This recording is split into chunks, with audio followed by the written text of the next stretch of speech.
Hey, Vinny, it's great to connect with you again. It's been probably about 6 months or so when we talked last, and it was great collaborating with you on the book. And I'm glad we're able to connect again because in those last 6 months, a lot has been going on. There's been some big changes, and I'm excited to get into some of the big topics that's happening in the semiconductor industry. So I'm looking forward to it today. So thank you for inviting me. All right. So SAP's view on the semiconductor industry, and as we talked last time, uh, we were in a very different world. It was about chip shortages. In fact, there were stories about some big OEMs who were actually buying dishwashers to harvest the chips from them to put them in other applications. So very different world. 6 months since then, the economy slowed down a bit, but the need for semiconductors continues to grow, and even despite a lot of what you're hearing uh, about the high tech industry and a recession, uh, by and large, it's not impacting the semiconductor industry that much, especially when we're talking about new factories. And there's a reason for that. What I've shown here is just how much time, money, and resources it takes and data that's generated to make a chip. And then on the right hand side, you can see where they end up. And, for example, if you and I decide we want to get into the chip making business, well, we need to come up with about 10 to $15 billion and spend about 2 to 3 years building that factory out. And once the factory's online, it's going to take 12 to 16 weeks to produce wafers. And that's from start to finish. And the way that works is it's like a farmer. You plant the seeds and you really don't know what those yields are going to look like during that gestation period until you actually harvest the product. So it takes a long time to produce this. Over 400 chemicals are used, a combination of solids and gases to make those chips. The reason that's important, we often think, oh yeah, silicon is obviously the big chemical used, and that's true. But there's over a dozen noble gases that are used to make chips, and roughly 30% of the neon that's needed in the semiconductor industry comes from the Ukraine. So these resources that are needed to make these chips are far and wide, and they're very expensive.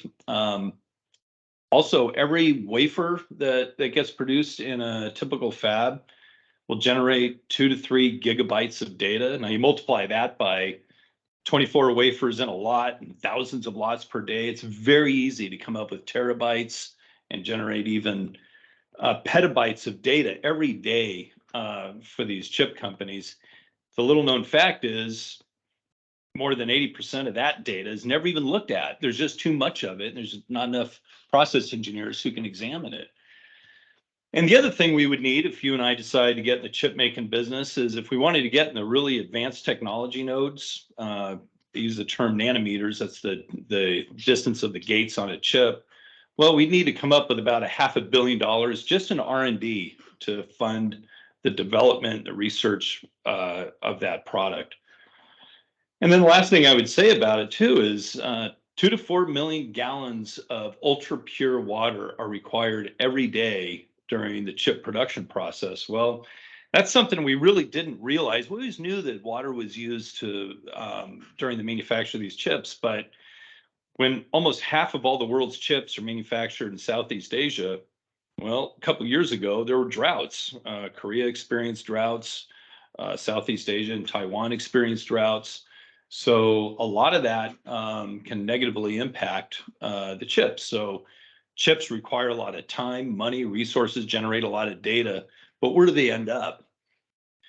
Well, the interesting thing is it's growing fast. So we have all these demands on the production side of chips, but it's growing fast. Latest estimates are that it grows at about 12.2% CAGR, compounded annual growth rate per year, which last check I did, that's roughly 4.5 times the worldwide GDP growth.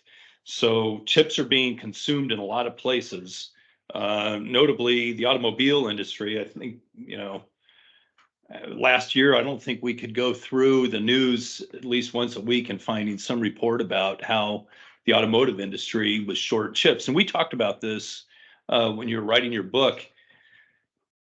Although they only consume 10% of the worldwide chip demand, speaking in terms of automobiles, they are the fastest growing consumer of this at over 10% a year. So, and by the way, electric vehicles use 5 times the amount of silicon as an internal combustion engine car.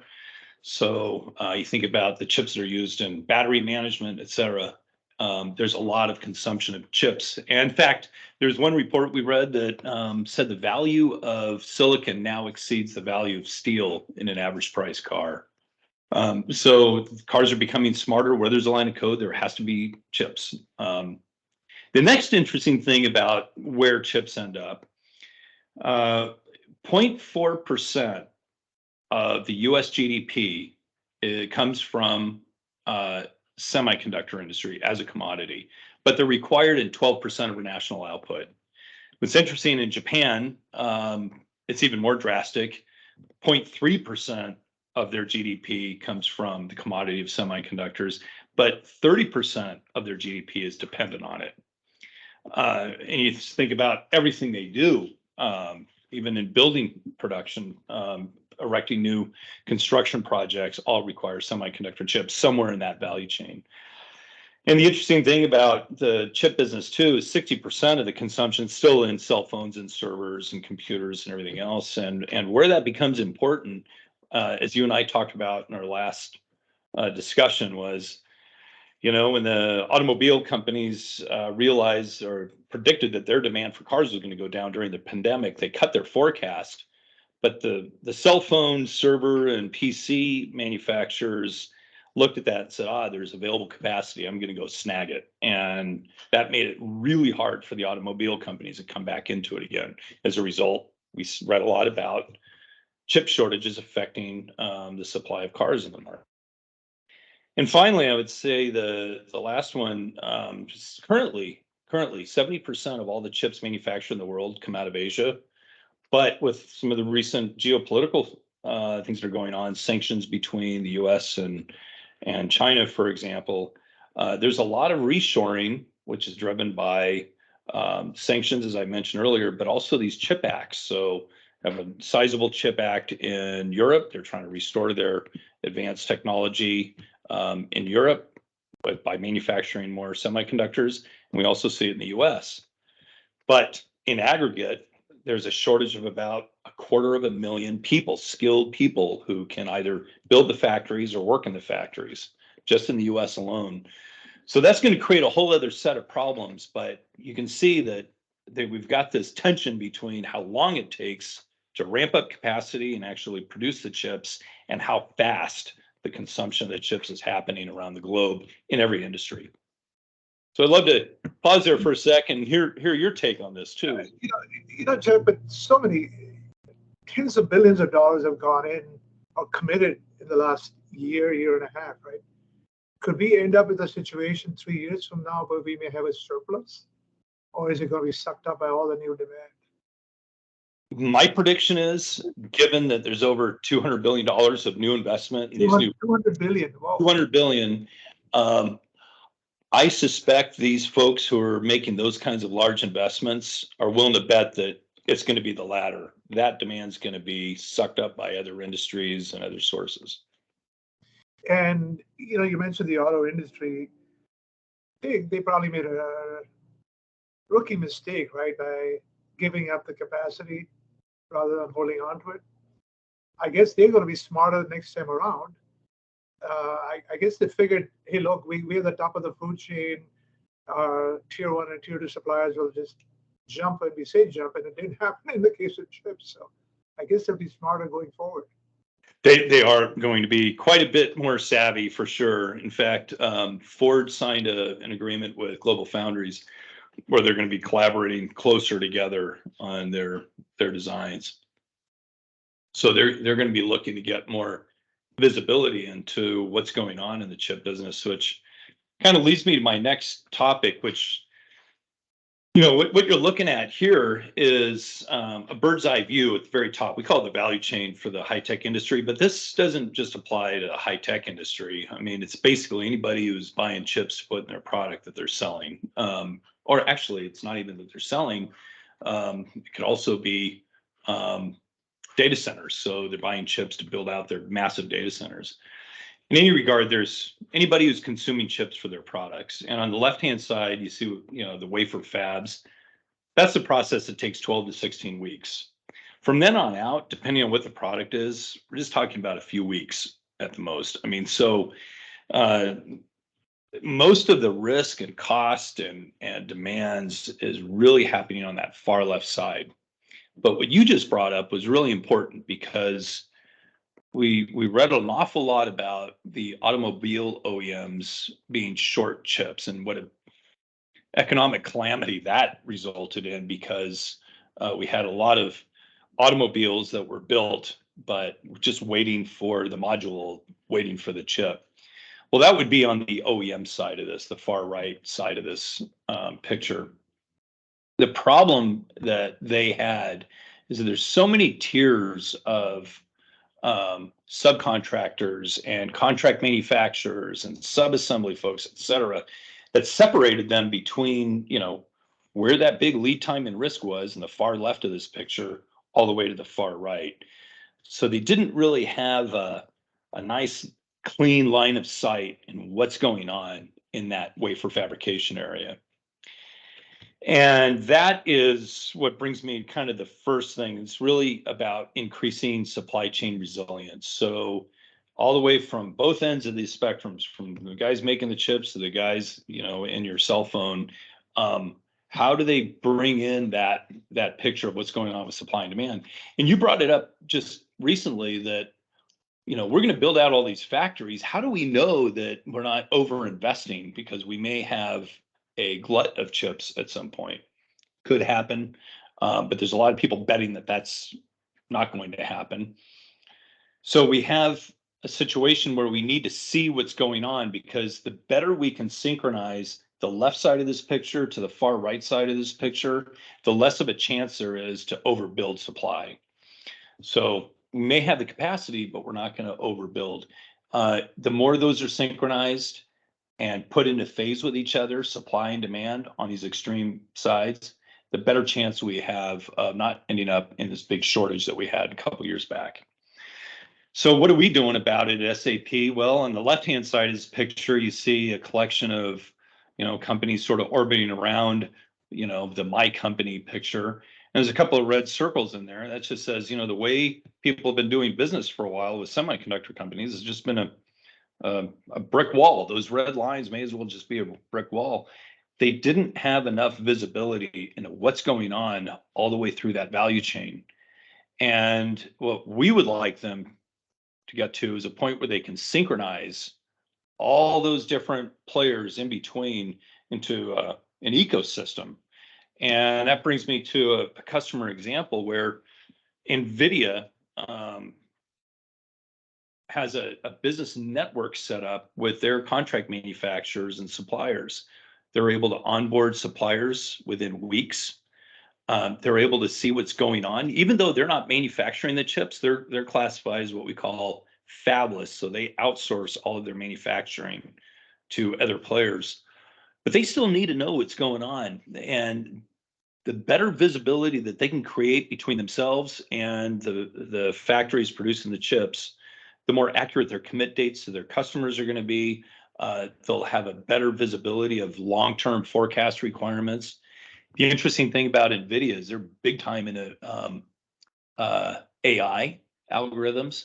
And so they're actually going to be applying their own AI algorithms to that forecast demand stream.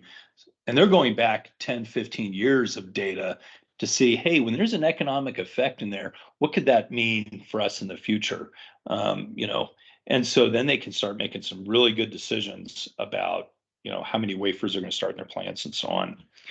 So NVIDIA's got a really good story about how they're synchronizing all these different players together to come up with a smarter demand signal into their factories, or the factories that are building on their behalf. So let me pause there for a second. kind of get your reaction to that. I'm seeing in other industries too, demand forecasting is a really neat area for machine learning and so on. I mean, I did some work cataloging what Costco is doing for their food courts, so nothing as complex as chips. But it was fascinating. They were looking at, obviously, past data, but they were also looking at nearby events. They were looking at oil, gas prices, because when gas prices, there's a 30-40 cent difference between competing gas stations. A lot more people come in, and if they come in for gas, they come into the store, right? So it's fascinating how many different variables they were considering in their models. So I think, I mean, NVIDIA and all that are much more sophisticated. I'm sure it's pretty interesting to see all the variables they're considering. Yeah, and there's a interesting use case I just read about, kind of a little different from the supply chain side of things, but when chip companies are designing their chips and they do what's called tape out, there's a bunch of design verification rules that have to be met before they actually send this mask over to the factory so they can make the chips. They're actually now applying their AI and ML algorithms to that process to shrink that time down, so they can accelerate the amount of they can actually compress the amount of time that it takes to design and tape out a chip, send to the factories. So that's a pretty cool use case. So it's really exciting to see what NVIDIA is doing. But at the core of this, they are doing a lot to establish this business network with their suppliers, and it's having a positive effect on their bottom line. And then I've got another customer example, but but first I'll just kind of mention this other type of network. This is an open standards network. You may have heard of it, Vinny. I don't know. Maybe when you talk to the automotive It's guys. it's in the book. It's in the book. Yeah, we talked about Catena X. Well, why is the high tech guy talking about an automotive network? Well, as I mentioned earlier, the fastest growing industry segment for the semiconductor industry is the automotive industry. And I think one of the things that the big three automotive OEMs in Germany understood is that, hey, we've got a lot of rules that I'm sure Hagen Kubach talked to you about, like environmental standards and laws that need to be complied with. Well, as I mentioned earlier, there's a lot of chemicals that go into making a chip. There's a lot of water that's being used to produce the chips. But that needs to be known for reporting purposes. The other thing is there's a lot of small vendors who, if they were to use traditional things like EDI, which I'm sure you're very well aware with in your past experiences, it's very expensive. It's expensive to onboard suppliers. It takes a long time. A lot of small guys really can't afford it. So this network needs to be more nimble. And then they need to get more than just one tier away to see what's going on. This is very important for the automotive guys. They need to see all the way through to that left-hand side of that chart I showed earlier. And that's what Wolfspeed is doing. You may remember the company Cree, like if you went into Home Depot, they had the LED lights. Well, they sold that business off. And now they are just 100% focused in silicon carbide. It's a different material that's used to make their chips. The carbide part of it makes it very hard and physically hard. So what that does, it allows them to build power management chips that are used in electric vehicles and other, solar panels and all these other energy applications.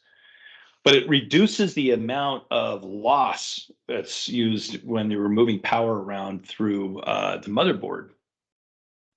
In fact, it's the silicon carbide uses about 2/3 less power than standard silicon. So their biggest problem was they were capacity constraints. So now they've just brought online a whole new fab. Took them, a couple years to build it out. Entirely dedicated to silicon carbide for the power management business.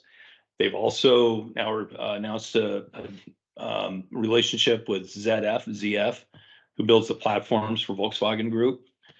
That's going to start construction shortly in Germany.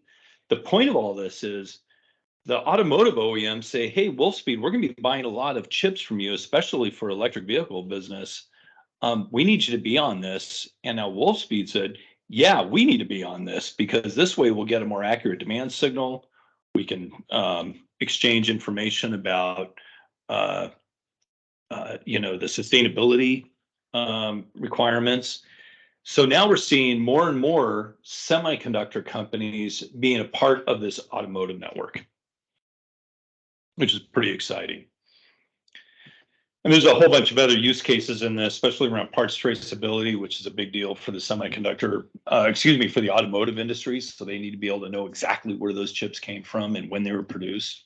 So this is really exciting. We're actually seeing that blending of different industries who 5 years ago, they were just a supplier in that network, but now they're going to be integrated in that business network. I was talking to Matt Raymond, your colleague in chemicals, right? And chemicals is another major sector that supplies the auto industry. So, they're having similar conversations with those guys. You don't think of chemicals, but it's in every part of the car has something to do with plastics or coating or That's right. So I suspect he's probably seeing some of his customers also joining that network. And so what I just covered with you was just kind of an overview of how these companies, even outside of the high-tech industry, need to synchronize themselves with the semiconductor manufacturers. So that's, it's bringing in phase, supply and demand, visibility from the far left of this picture to the far right. And that's done with business networks. Now what I'd like to do is talk about what's going on in that far left area. So where it says foundry, as I said earlier, that's where all the time, money, risk, materials are really being used. The rest of it, of course, is complicated. It has its own complications, but that's the crux of it. And that's what I thought I would cover next. And so one of the things that we've invested a lot of time into figuring out is how do we connect the top floor? This is business data, finance and procurement. It could be employee certification information, customer demand, and so on. That's what we would call business data. The shop floor, that's manufacturing data, fault detection stuff, packaging, yield management, any of this stuff that happens in the shop floor is generally not known to the top floor. And this demarcation is, or I should say, is kind of bifurcated between, a lot of semiconductor companies. They have a group who manages that data, what we call operational data. And then there's a separate group that manages the business data. But as we're scratching our heads, we're saying, well, wait a minute, 90% plus data that's in a semiconductor is manufacturing related data. What hidden secrets exist in that data where, as I mentioned earlier, where most of that data is never even looked at? And so as we were talking with more of our customers, and we uncovered the fact that there's a couple of use cases, a handful of them, we have 6 of them listed here, like what we're calling industry cloud solutions. And they're basically use cases. Product costing, for example. What SAP is really good at is the business data part of that, which means in product costing context, it's standard costs. We expect this chip to cost this much. But the operational data knows what? It knows the actual costs. So the question is, and we've talked about this with several of our customers, if we can merge these two together, in other words, if we can marry up what we know about what it truly costs to make something and merge that with the standard cost, we could provide the CFO with visibility into margins well into the future. So that allows the CFO and the other executives to make better decisions about allocating scarce engineering resources. Does it go to product A versus product B? Do we focus on this recipe in this plant versus the other recipe in another plant?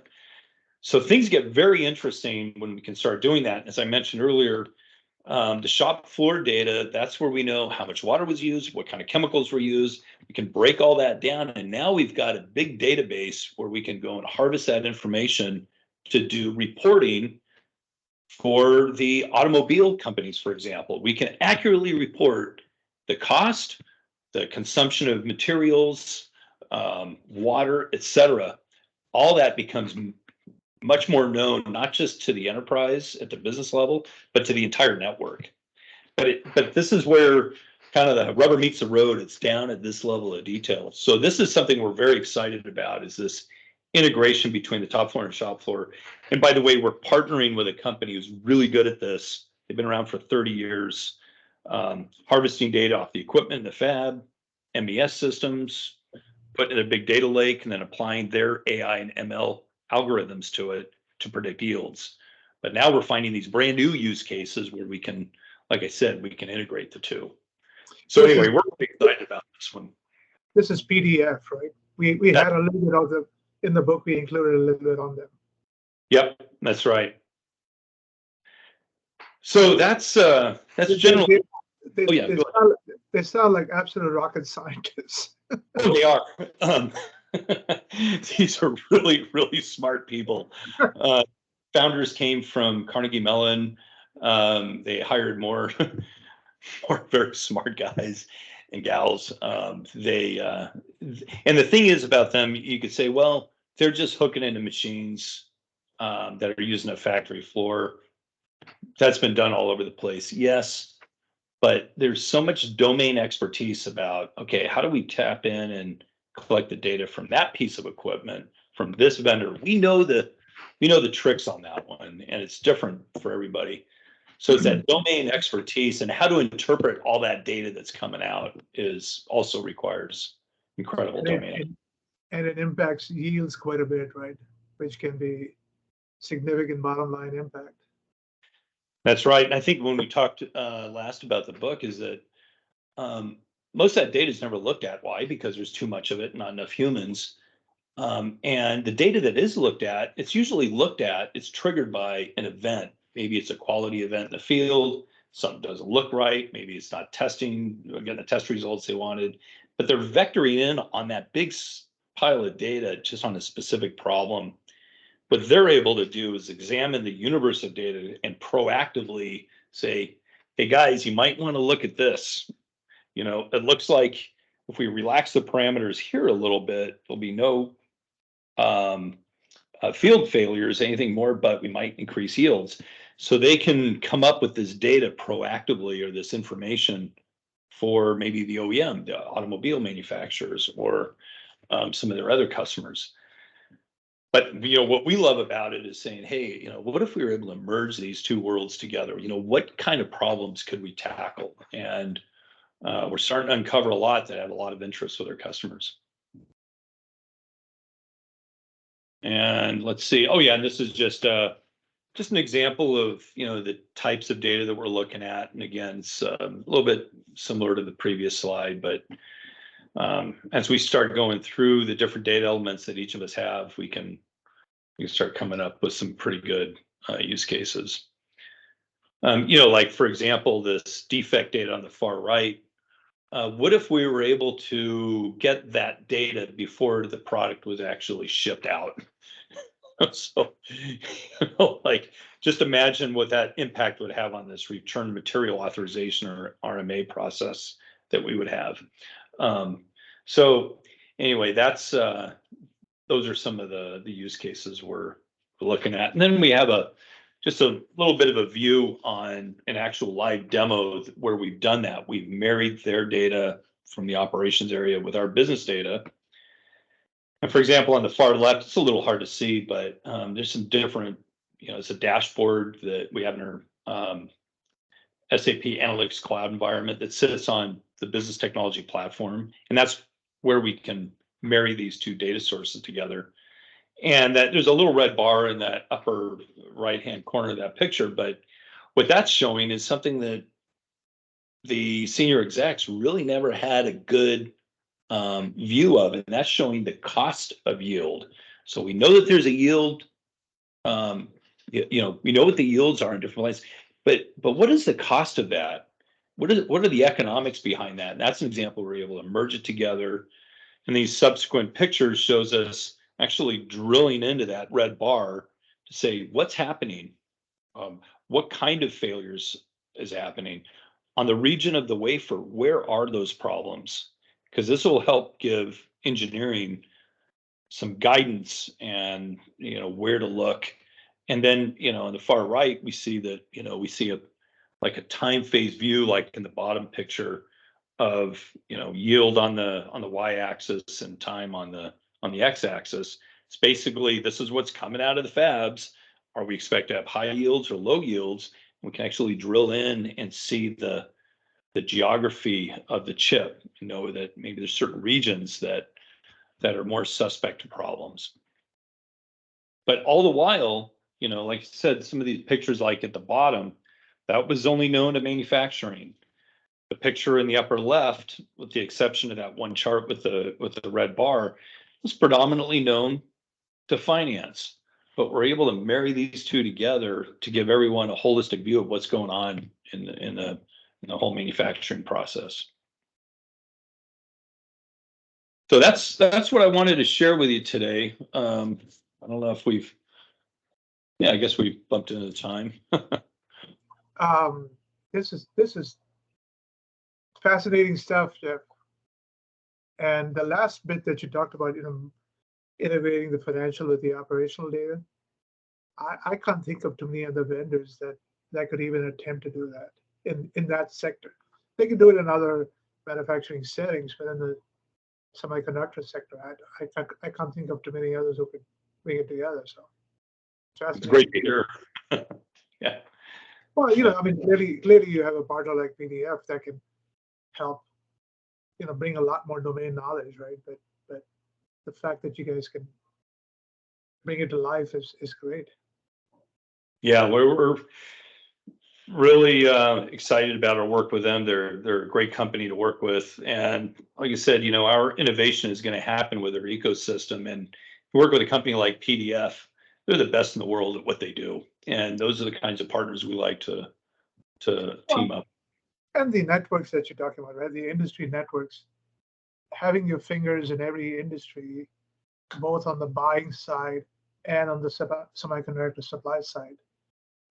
Just the visibility you guys have is unbelievable. Yeah. Jeff, thank you so much. Well, thank you, Vinnie, and I hope we can make this a regular occurrence. I always enjoy meeting up with you and sharing what we're doing. Next crisis, I want you don't go to CNBC or Fox Business or whatever. Come to me and talk about it. Will do. Okay. Thank you, Vinnie. Thank you.